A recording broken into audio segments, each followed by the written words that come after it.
Taylor with the MBA, and today I have with me MBA Government Program Specialist Crystal Thomas to talk about a new webinar happening next week entitled Business Not As Usual, Adapting to the New Normal Under DEI. Crystal, thanks so much for joining us today. Thank you so much for having me. Of course, so let's get started. Can you tell us more about next week's webinar?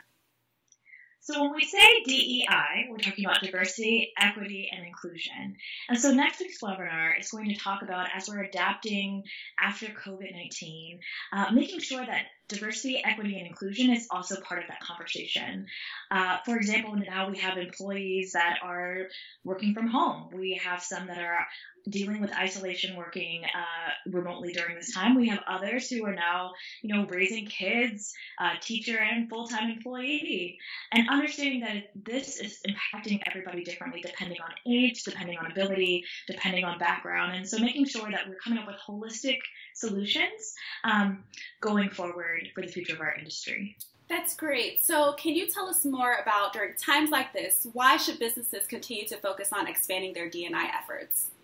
Diversity and inclusion is more than just checking a box. It's about how we do business. It's about how we serve communities. It's about how we treat employees and how we represent the amazing companies that we all work for. And so we want to make sure that, like I said, we're coming up with solutions that we're rooting them in practices that are both diverse, equitable, and inclusive in order for us to truly be successful as possible. And so this webinar will do a deeper dive into that conversation so that we're able as a whole, as an industry, to really take our industry to the next level.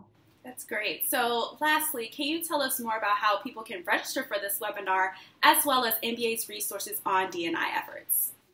So MBA has an online community that's free for our MBA members, where they're able to come and post successes, wins, things that they've accomplished during this time. It's also a place where you can come and ask questions and talk about things that you're struggling with. We understand that this time especially is very challenging, especially when trying to make sure that you're incorporating diversity and inclusion in your programming in this remote teleworking space. And so we want you to know that there's a resource there for you. In addition to this webinar, we're going to be doing a series that really dives in deeper on other topics that come up as we're adjusting during this time. So if there is a topic, a suggestion that you have, some feedback, feel free to contact me and other members of our team. We want to make sure that the content we're producing is the most relevant for you and your company. And lastly, in order to register for this webinar, you're going to go to mba.org. Go to our Educations tab, and you'll be able to register for not only this webinar, but a ton of other great resources that MBA has available to you right now at this time. Well, Crystal, this has been great. Thank you so much for joining us today, and I'm looking forward to next week's webinar. And again, thank you so much. It's been my pleasure. Thank you. Thanks again.